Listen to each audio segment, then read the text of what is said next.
Hello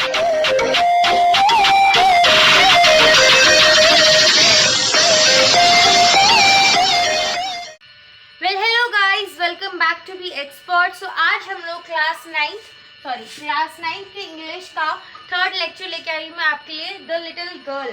तो ये story है एक छोटी सी लड़की की, ठीक है। वो कैसे अपने पापा से बहुत ज़्यादा डरती थी, ठीक है, और लास्ट में उसे रियलाइज हो जाता है कि उसके पापा जो है इतने भी बुरे नहीं है जितना वो समझती थी, ठीक है। तो ये स्टोरी कुछ ऐसे शुरू होती है, एक छोटी सी लड़की होती है, ठीक है। जब वो सुबह सो रही होती है तो उसके पापा आते हैं, जब वो ऑफिस जाते तैयार व्यार होके, और उसको उसके जब वो सोते तो आराम से उठाते हैं प्यार से, ठीक है, और उसको गुड मॉर्निंग किस दे के अपने ऑफिस चले जाते हैं। जैसे ही उस लड़की को सुनाई देता है उसके पापा की कार जो है जा चुकी है, तो लड़की बहुत ज़्यादा खुश हो जाती है कि थैंक गॉड पापा चले गए, क्योंकि वो उनसे बहुत ज़्यादा डरती है, ठीक है। अब जो लड़की है, मतलब जैसे अब उसके पापा जो शाम को ऑफिस से आते थे तो वो फिर से बहुत ज़्यादा डर जाती थी। पूरा दिन आराम से निकल जाता था, बट जैसे ही उसे पता चलता था कि अब पापा के वापस आने का टाइम हो गया ऑफिस से, तो वो डर जाती थी, सहमी सहमी सी रहती थी। तो जैसे ही उसके पापा घर आते हैं तो वो सबसे पहले अपना न्यूज़पेपर मांगते हैं, फिर अपने स्पेक्स मांगते हैं, क्योंकि उनके पापा चश्मे लगा के न्यूज़पेपर पढ़ते थे। न्यूज़पेपर वो थोड़ा सा गुस्से में ही रहते हैं कि न्यूज़पेपर नहीं आया, कि अभी तक कहाँ पे है न्यूज़पेपर, मेरी चाय कहाँ पे है, मेरे चश्मे कहाँ पे है, ठीक है। तो उसकी जो लिटिल गर्ल थी, उसकी मम्मी बोलती हैं कि बेटा जाओ अपने पापा के जूते जो है निकाल के आप शू रैक में रख दीजिए। वो लड़की बहुत डरते डरते जाती है, वो देखती है कि उसके पापा ने स्पेक्स लगा लिए हैं और अब उन्होंने पढ़ना न्यूज़पेपर शुरू कर दिया है। जैसे वो उनके पास जाती है तो उसके पापा हल्का सा चश्मा निकाल के उसे घूरते हैं, तो उसे बहुत ज़्यादा डर लग जाता है।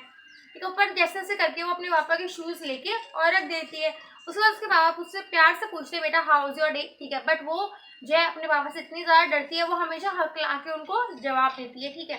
तो उसके पापा बहुत ज़्यादा गुस्सा हो जाता है, वो बोलते हैं कि क्या दिक्कत क्या है तुम्हारे साथ, तुम मतलब ऐसे हकलाने की बात क्यों करती रहती हो। उसके पापा बोलते हैं उसकी मम्मा को कि इसको डॉक्टर के पास दिखाइए। तो उसकी मम्मी बोलती है कि मुझे नहीं पता, ये सिर्फ आपके साथ ही ऐसा होता है, पता नहीं आपसे क्या डरती क्या है, या फिर आपके सामने आके ही ये क्यों हकलाने लग जाती है, ठीक है। तो धीरे धीरे ऐसे ऐसे सिचुएशन पास ऑन होती रहती थी, डेली का यही रूटीन था। और हर संडे को उसकी जो ग्रैंड मदर थी वो उसे बोलती थी कि बेटा आप जाके अपने मम्मी पापा के साथ लिविंग रूम में बैठ जाओ, उनसे थोड़ी बहुत बात करो, ताकि आप घुल मिल जाओगे उन लोगों से। तो आप लोग आपके साथ आपको जो है जितनी भी प्रॉब्लम फेस करनी पड़ रही है, आपको उनसे डर लगता है, तो ये सारी चीज़ें नहीं होंगी। तो लड़की जो है हर साल हर हफ्ते अपनी मम्मा की अपनी ग्रैंड मदर की बात मान के लिविंग रूम में चले जो जाती थी, बट वो नोटिस करती थी कि उसके जो पापा हैं वो सोफे पे बैठे हैं, ठीक, वो सोफे पे लेट के अपना हैंडकरचीफ जो अपने मुंह पे रखा हुआ है उन्होंने, और जो सबसे ब्यूटीफुल कुशन था उसके ऊपर उनके पैर रखे हुए हैं और वो सो रहे हैं, उनके खराटों की आवाज़ आ रही है। वहीं दूसरी साइड उसकी जो मम्मा है वो एक बुक पढ़ रही है, तो वो जाके स्टूल पे बैठ जाती थी एक कोने में, और वो सोचती थी कि जैसे ही मम्मा या फिर पापा में से कोई मुझसे बात करेगा तो मैं बात करूंगी, ठीक है। बट जैसे उसके पापा आँख खोल के देखते हैं तो अपने पापा को घूर रही होती है, तो उसके पापा बोलते हैं कि बेटा रोज रोज क्या लगा रखा है तुमने, तुम मुझे सिर्फ घूरती ही रहती हो, ऐसा काम नहीं चलेगा, ठीक है। तो तुम जाओ अपने रूम में जाओ, और वहां से तो वो रोती रोती फिर अपने रूम में चली जाती थी। हर संडे हर डेली बेसिस पे यही रूटीन फॉलो होता था। तो एक दिन उसकी ग्रैंड मदर उसे बोलती है कि आपके पापा का बर्थडे आने वाला है, तो आपको अपने पापा के लिए गिफ्ट प्रिपेयर, ठीक है। तो उसकी वो लड़की बोलती है कि ठीक है मैं गिफ्ट बना तो लूंगी, हैंडमेड ही बनाऊंगी, तो पर मैं बनाऊँ क्या। तो उसकी दादी सजेस्ट करती है कि बेटा आप ना एक कुशन बनाओ सॉफ्ट सा, ठीक है, कुछ येलो कलर और पिंक कलर से। तो जाती है अपने रूम में, ठीक है, वो येलो कलर सिल्क कपड़ा लेके आती है, वो कुशन बना देती है, बट वो सोचती है कि अब इसके अंदर स्टफिंग किस चीज़ की करूँ मैं। तो वो बहुत ढूंढती है इधर उधर, तो उस टाइम उसकी दादी घर पे नहीं होती है, तो जाती है अपने मम्मी पापा के रूम में, और वहाँ पे टेबल पे बहुत सारे फ्रेश पेपर्स पड़ते हैं। वो सोचती है कि इनको ही फाड़ के मैं इसके अंदर स्टफ कर लूँगी तो बहुत सॉफ्ट सा कुशन बनेगा। अब वो स्टफिंग कर लेती है और अपने रूम में जाके बैठ जाती है। तो वो नोटिस करती है कि शाम को जब उसके पापा घर पे आए हैं तो बहुत ज़्यादा चिल्ला रहे हैं कि मेरे इंपॉर्टेंट पेपर्स थे, मुझे कल स्पीच देनी थी, मैं कहाँ से लेके आऊँ, वो पेपर्स ढूंढो उसे कोई। तो उसकी मम्मा थोड़ी देर बाद उसके कमरे में आती है और उससे पूछते हैं कि बेटा वैसे तो आपने नहीं देखे होंगे वो पेपर्स, बट क्या आपने वो पेपर्स देखे हैं।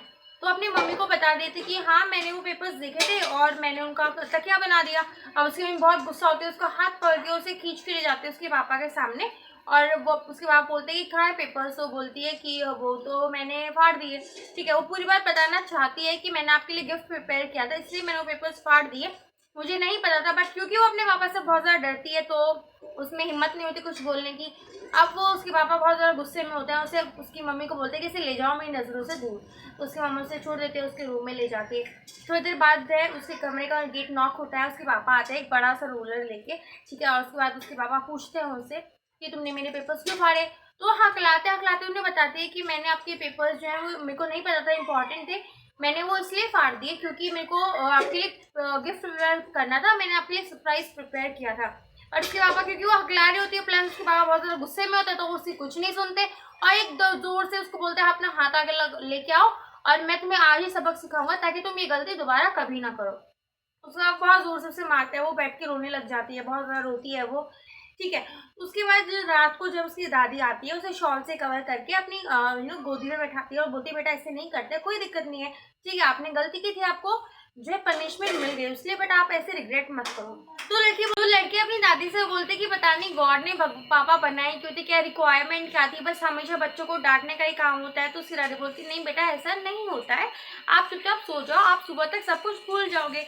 बट अब डेफिनेटली उसको बहुत ज़्यादा मार पड़ी तो सुबह तक कुछ नहीं भूल पाती है। ठीक है, उसके बाद वो सुबह देखती है कि उनके पड़ोस में एक अंकल थे जिनका नाम मैकडोनल्ड था। ठीक है, उनके 5 बच्चे होते हैं और उनके साथ दिन रात खेलते रहते हैं। तो वो सब सोचने दिमाग में आती है कि हर एक पापा बुरे नहीं होते, बस मेरे ही पापा बुरे हैं। ठीक है, फिर अचानक से क्या होता है, कुछ दिन बाद उसकी मम्मा की जो तबीयत बहुत ज़्यादा ख़राब हो जाती है तो उसकी दादी उसकी मम्मी के साथ जो है हॉस्पिटल चली जाती है उस लिटिल गर्ल को कुक के पास छोड़ के। अब पूरा दिन तो आराम से निकल जाता है बट जैसे रात को उसी कुक बोलती है आप जाके यहाँ पे सो जाइए आराम से। ठीक है, तो उस बाद वो लड़की बोलती है कि नहीं मैं अकेले नहीं सो सकती, मेरे को डर लगता है रात को अगर मेरे को बुरे सपने आए तो कुक बोलते हैं कोई दिक्कत नहीं है बेटा, आपको बुरे सपने नहीं आएंगे, आप ऐसा कुछ भी मत सोचिए और आपके पापा साइड वाले रूम में ही है। ठीक है, तो लड़की बोलती है कि चलो ठीक है मैं सो जाती हूँ, आप बोल रहे हो कि बुरे सपने नहीं आएंगे, बट ऐसा कुछ नहीं होता, उस लड़की को बुरा सपना आता है। ठीक है, उसे लगता है कि कोई इसे चाकू से मारने की कोशिश कर रहा है, तो एकदम से चिल्लाने लग जाती है वो कि प्लीज़ मेरे को मत मारो दादी, प्लीज़ मेरे को बचाओ। तो इतने में उसके पापा आ जाते हैं उसके रूम में, उसे उठाते हैं कि क्या हो गया, तो उसने में बुरा सपना देखा था। तो उसके वो बताते हैं कि हाँ मैंने बुरा सपना देखा। तो उसके पापा उसे गोदी में उठा के अपने रूम में ले आते हैं। तो उसे अपने रूम में ले आते हैं तो उसे अपनी मतलब गोदी में बैठा के उसे सुलाने की कोशिश करते हैं। ठीक है, तो वो बोलते हैं कि आप तुम्हें कोई बुरा सपना नहीं आएगा, मत सोचो इस सब चीज़ों के बारे में, तुम सो जाओ। तो आंखें बंद करके फिर वो सोचती है कि जब भी मेरे पापा मुझ पर गुस्सा करते तो मेरी ही गलती होती है, मैं उनके सामने हकला के बात करती तो उसमें मेरी ही गलती है। ठीक है, मैंने उनके इंपॉर्टेंट पेपर्स फाड़ दिए थे तो उसमें भी मेरी ही गलती थी।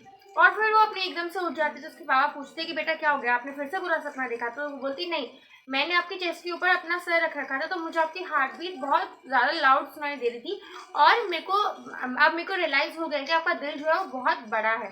ठीक है, तो यहीं पे जो है हमारी स्टोरी द लिटिल गर्ल खत्म हो जाती है कि कैसे उस लड़की के दिल में बहुत ज़्यादा डर था अपने पापा को लेके, पर धीरे धीरे उसका जो जितना भी डर था वो सारा खत्म हो गया था। ठीक है, आई होप आपको ये स्टोरी बहुत अच्छे से समझ में आ गई होगी। अगर कोई भी डाउट्स है तो आप प्लीज़ कमेंट सेक्शन में ज़रूर पूछ लीजिएगा। यहीं पे हमारी स्टोरी जो है द लिटिल गर्ल जो है ख़त्म हो जाती है। अब हम मिलते हैं अपने नेक्स्ट लेक्चर में जिसमें हम लोग डील करेंगे हमारे इंग्लिश बिहेव्स क्लास 9 का 4th चैप्टर। सो तब तक के लिए stay positive, keep your self fit and healthy, do not trouble your parents and do study hard. ठीक है, आप लोगों को बहुत ज़्यादा मेहनत करनी है क्योंकि आप लोगों को लॉकडाउन का फ़ायदा उठाना है। ठीक है, और अगर अभी तक आपने बी एक्सपर्ट को सब्सक्राइब नहीं किया तो किस चीज़ का वेट कर रहे हो, बी एक्सपर्ट को सब्सक्राइब कर लीजिए क्योंकि यहाँ पे आपको क्लास 9 और क्लास 10 का हर एक सब्जेक्ट पढ़ाया जाता है। ठीक है, सो थैंक यू।